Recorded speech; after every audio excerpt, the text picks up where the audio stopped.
Hi, Andrea Morsek-Gruzzini, CEO and founder of WetheP.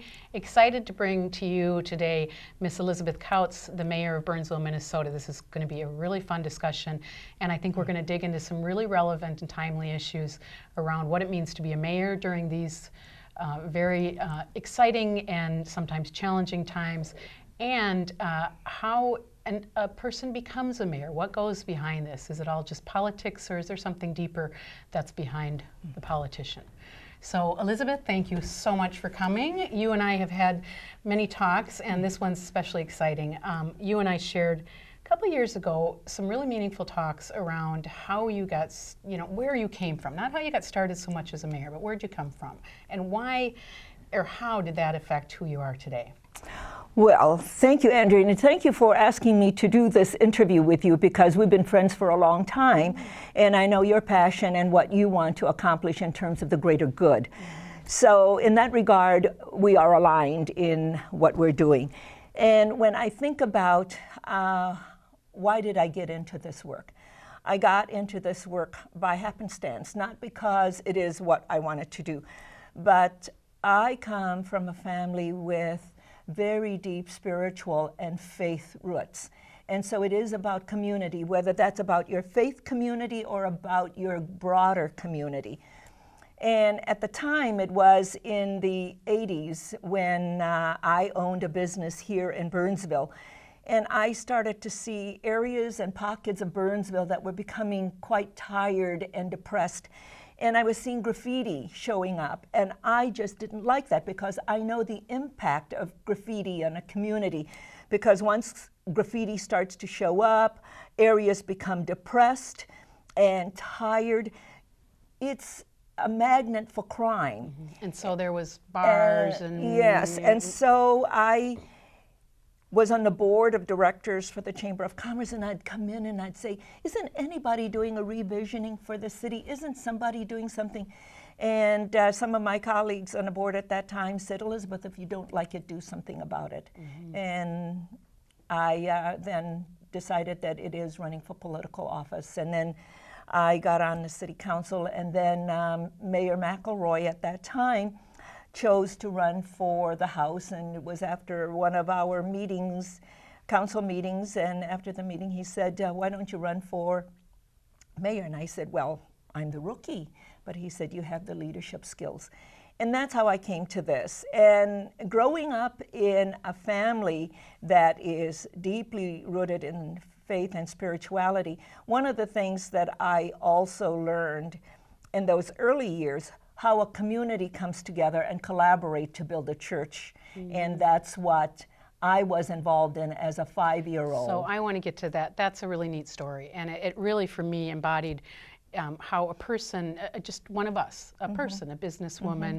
who has a history like we all do, who was a child once, how that child evolves into a mayor without obviously ever really knowing until you did. So I want to get to that really special story, but I should just take a moment and explain that Burnsville is a suburb of Minneapolis-St. Paul, just south of the Twin Cities, and it now has a population of about 62,000. When you became mayor, what was that population? About the same? 55. Okay. About 55, and we were about 94% built out. We're now fully built out, except for small little pockets of land that still needs to be built out, but virtually about 99.5% built out.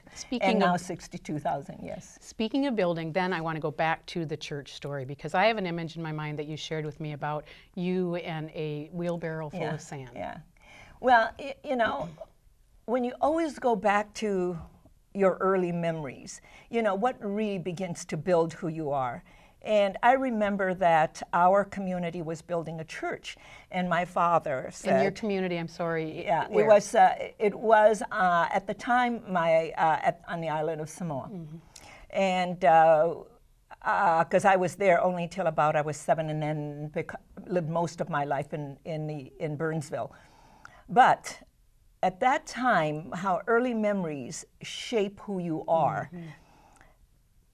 5 years old, and our family was very involved not only in our church community, but in our civic community. And so you learn these things as a child, that you become involved in your community.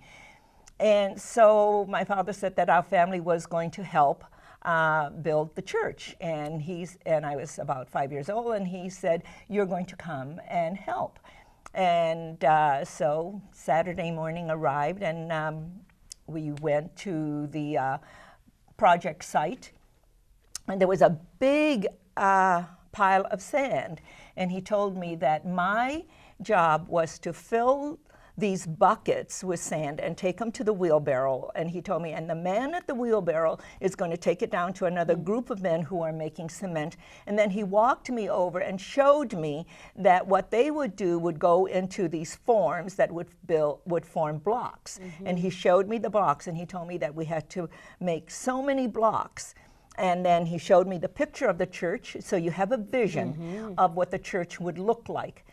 And so what kid isn't going to have so much fun filling buckets with sand, playing in the sand, and doing all of that? So for me, work and play are activities. And so I enjoy what I do.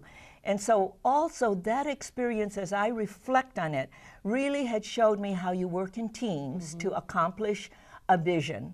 And how every and contribution is important. Every contribution, that's right. And a 5-year-old's contribution of filling those buckets with sand had a contribution. Now you own it. And I also remember the celebration after the church was built. But at the end of the day, what was important, it's about looking at how we progress towards that bigger vision. Because at the end of the day, my father would say, remember that pile of blocks? Now look at how many are already in forms to be cured, so that and so you could, as a 5-year-old, you saw that. And so you make the connection to what happened when I became mayor and convened the community, and over 1,000 people came together